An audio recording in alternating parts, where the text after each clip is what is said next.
Buen dia. Hi guys, Sarah Lingadish here. It's another week of the Weekend Feels Energy Report from Madeira with Love. This is your weekly energetic forecast of what the beep is going on. So another massive week we've just had, starting off with this incredible new moon in Taurus, which happened Tuesday, Wednesday. And this was a massive energetic moment of new beginnings.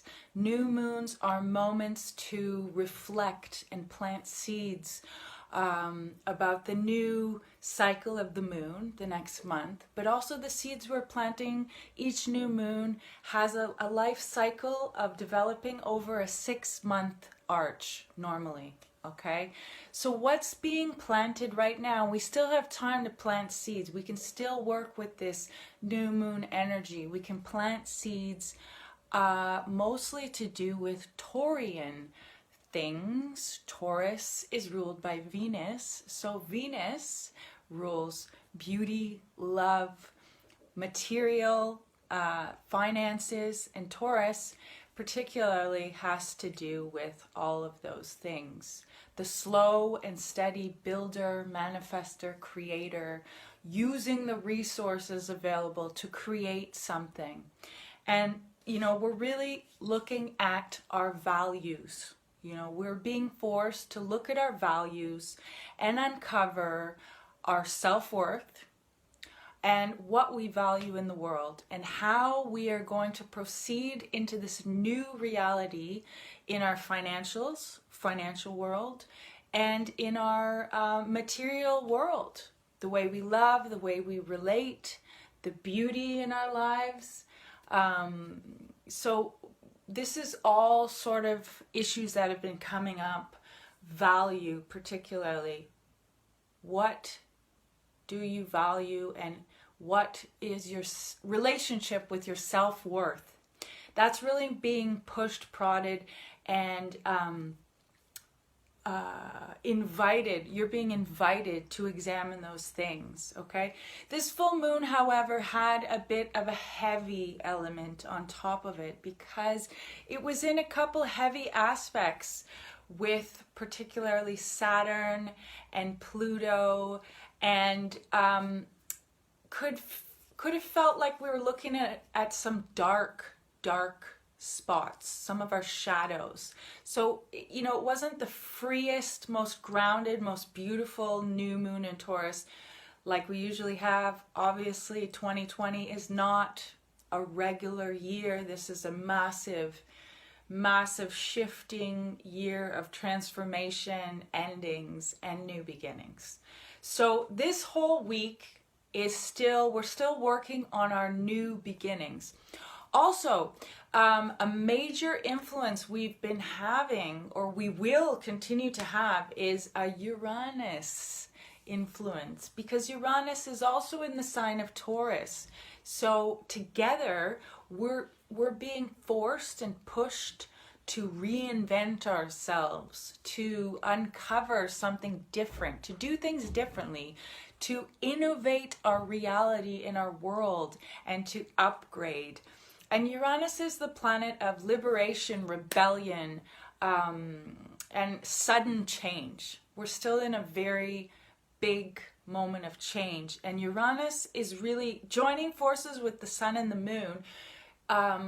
It's really pushing us to grow in new ways and pushing us to look at our values, especially our self-worth, and reinvent our new beautiful reality.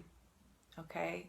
As much as everything is unstable and we don't know exactly what's happening, we have the power and the opportunity to value ourselves and proceed and make concrete choices and take concrete steps towards a more beautiful version of our lives.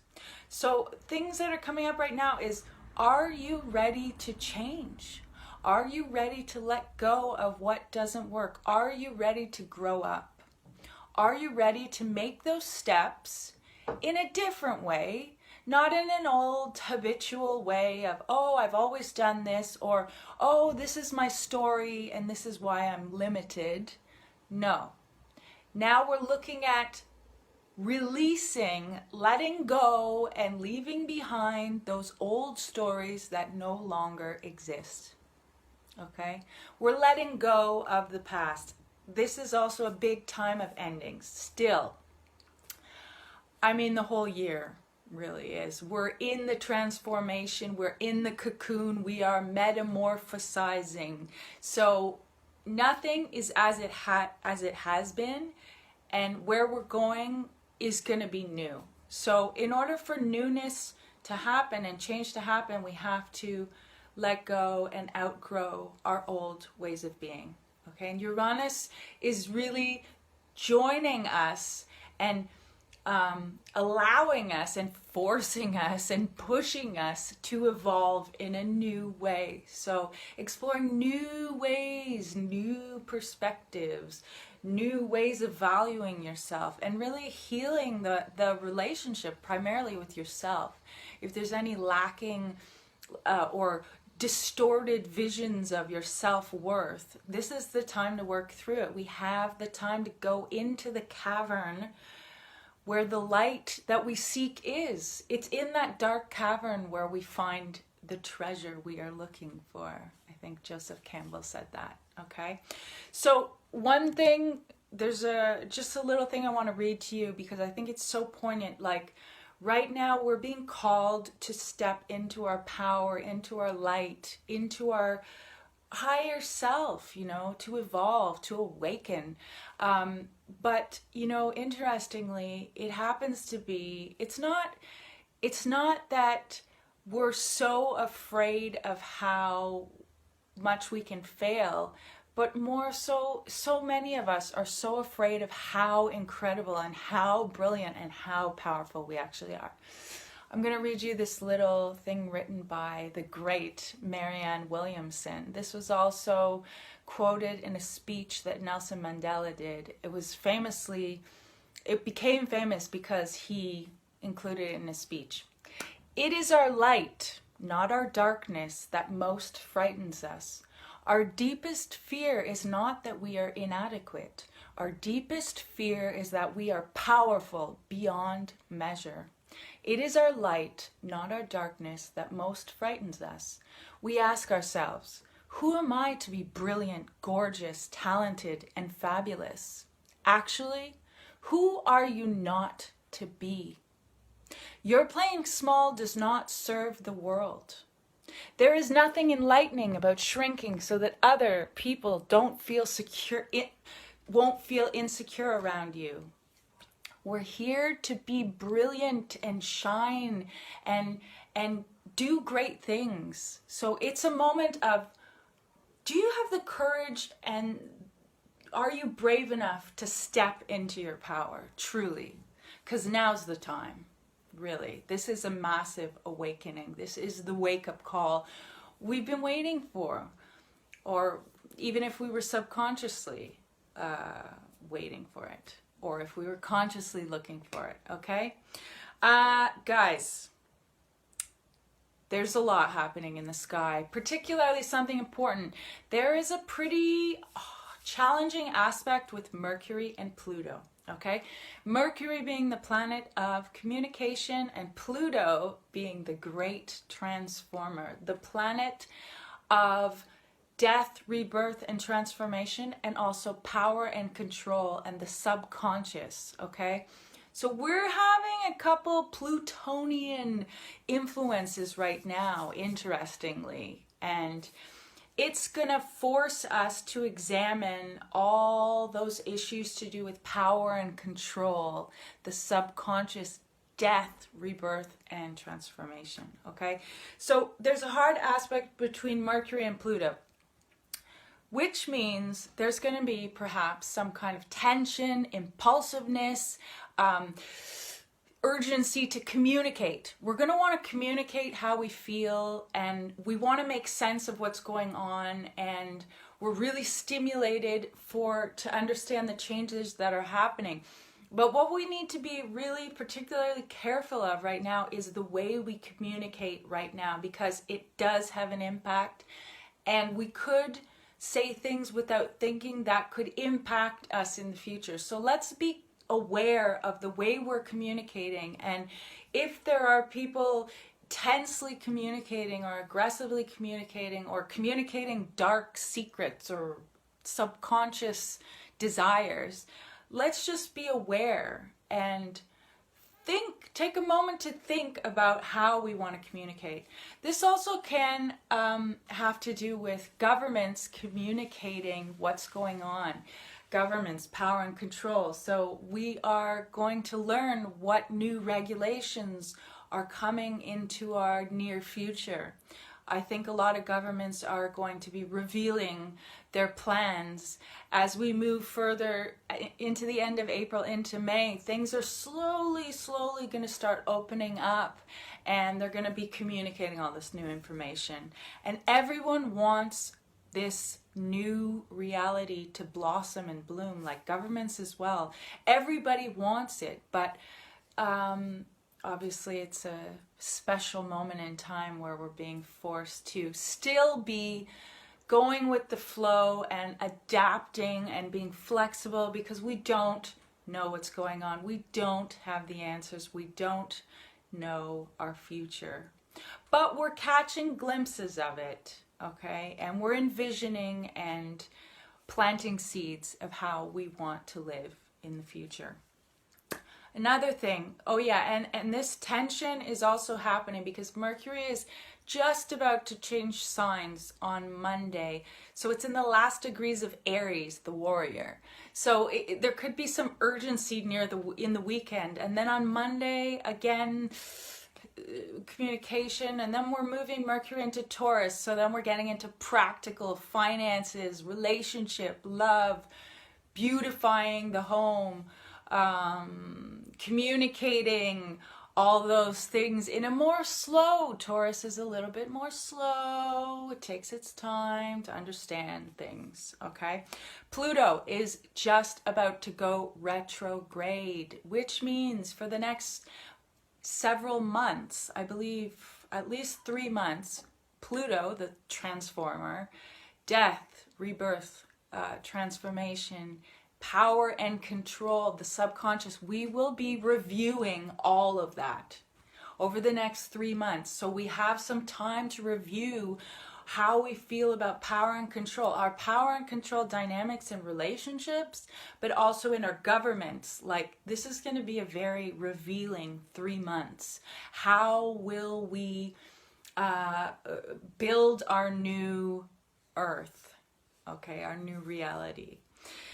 Also, we have a couple things happening with the great Neptune, okay? We've got some pretty hard aspects going into Neptune with Venus and the moon. So Neptune is the magician. Neptune is the great planet of fantasy and escape and films and entertainment and beauty, like glamour and mysticism and spiritual higher realms and drugs and alcohol, ruling escapism. Anyways, so we have a couple challenging aspects happening, and Neptune is a very slow moving planet. Neptune's in Pisces, the gorgeous, watery, mysterious, mystical, magical, and delusional at times sign of Pisces.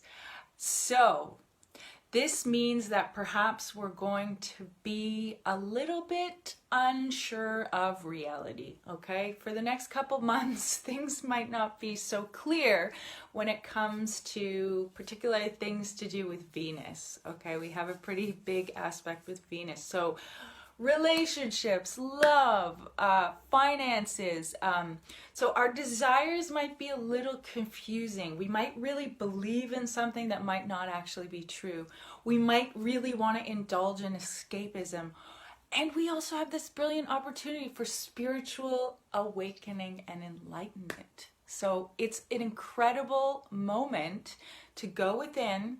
It's always a great moment to go within, but these couple months is really going to be incredible for spiritual realizations, downloads, connecting within. Like, the planets are aligning for us to be more connected to ourselves, so we can take advantage of this. However, for the next, there's going to be some things happening here where something to do with the moon and Neptune, the moon being our emotional, physical, spiritual needs, our subconscious, our psychological compass, combining with Neptune also could cause us some distortions and some emotional sensitivity, some emotional confusion. So let's just take this moment with a grain of salt. We don't have a lot of answers. There's quite a lot of confusion. We have things happening to do with Venus and Mercury, because Venus is in Gemini and it's about to go retrograde. I'm going to talk about that when we get closer to that.